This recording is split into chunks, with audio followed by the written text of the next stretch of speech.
ध्वनि हमें अपने आसपास बहुत प्रकार की ध्वनियाँ सुनाई देती हैं, जैसे स्कूल में बजने वाली घंटी, पक्षियों का चहचहाना, बादलों का गरजना, मोटर गाड़ियों की ध्वनि, धातु के खाली बर्तन के गिरने पर उत्पन्न तेज ध्वनि, हारमोनियम से आने वाली मधुर ध्वनि इत्यादि। इन सभी से हम परिचित हैं।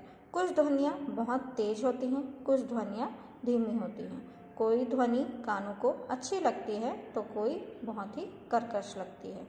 तो इन सब ध्वनियों को हम कैसे सुनते हैं या ये ध्वनियाँ कैसे उत्पन्न होती है, यही सारी चीज़ें हम इस अध्याय में पढ़ेंगे।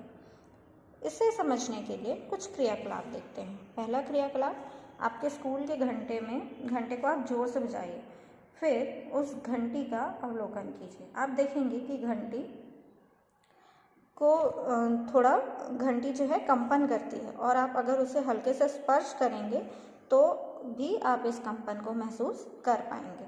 उसी प्रकार एक स्वरित्र द्विभुज इस प्रकार का लें और उसे रबर के पैड से जोर से मारें। फिर आप जब इस रबर के पैड के दोनों भुजाओं इनको आप जब देखेंगे या अवलोकन करेंगे तो आप पाएंगे कि इनमें कंपन हो रहा है और धीमी सी ध्वनि सुनाई देगी।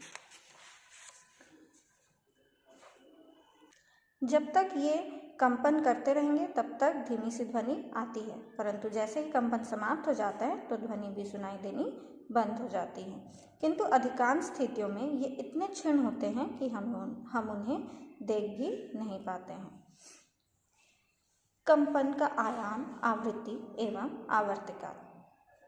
इसे समझने के लिए एक क्रियाकलाप यहाँ दिया हुआ है। आप स्केल या साइकिल के स्कोप को एक टेबल में इस प्रकार रखेंगे और इसे ऐसे हिलाएंगे।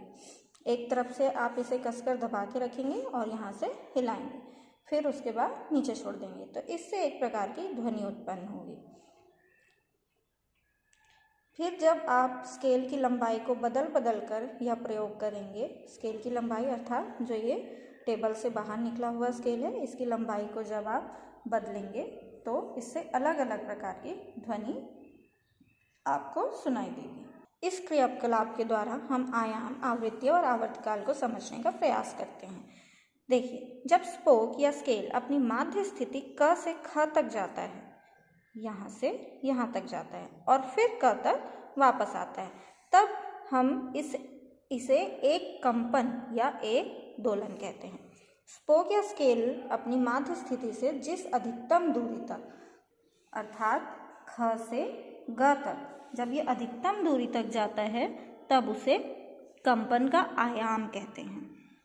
अर्थात ये जो दूरी है ये कंपन है और ये जो दूरी है ख से ग तक ये होगा कंपन का आयाम। यहाँ हमेशा क और ख के बीच की दूरी तथा क और ग के बीच की दूरी बराबर रहेगी।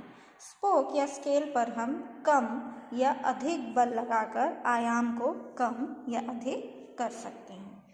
फिर आवृत्ति, कंपन करने वाली वस्तु एक सेकंड में जितने बार कंपन करती है, मतलब एक सेकंड में यह जितने बार यहाँ से यहाँ या यहाँ से यहाँ आती है, उसे ही कंपन की आवृत्ति कहते हैं। कंपन की आवृत्ति को कंपन प्रति सेकंड या हर्ट्ज में मापा जाता है। मात्रक जो है हर्ट्ज, वो वैज्ञानिक हेनरिच रुडोल्फ हर्ट्ज के सम्मान में रखा गया है। कोई वस्तु एक सेकंड में 10 कंपन अगर करती है तो उसकी आवृत्ति 10 कंपन प्रति सेकंड या 10 हर्ट्ज होगी। आवर्तकाल, कंपन करती हुई वस्तु को कंपन करने में जितना समय लगता है, अर्थात एक कंपन मतलब क से ख आने में वस्तु को जितना समय लगता है उसे आवर्तकाल कहते हैं। इसे सेकंड से नापते हैं और इसका आवृत्ति और आवर्तकाल में निम्न संबंध होता है। आवृत्ति इज इक्वल टू 1/आवर्तकाल। ध्वनि और माध्यम, जब किसी वस्तु से ध्वनि उत्पन्न होती है तो वह कंपित हो रही होती है। उसके कंपन से वहाँ की आसपास की हवा भी कंपित हो जाती है। इस प्रकार हवा से होते हुए वह कंपन जब हमारे कानों तक पहुँचती है तो हमारे कान के पर्दों को भी कंपित कर देते हैं। इस प्रकार हमें कोई भी ध्वनि सुनाई देती है। कंपन करने वाली वस्तु से हमारे कानों तक कंपन को पहुँचाने के लिए क्या चाहिए होता है? यहाँ क्या चाहिए थी? हवा। उसी प्रकार हम हवा को माध्यम कह सकते हैं।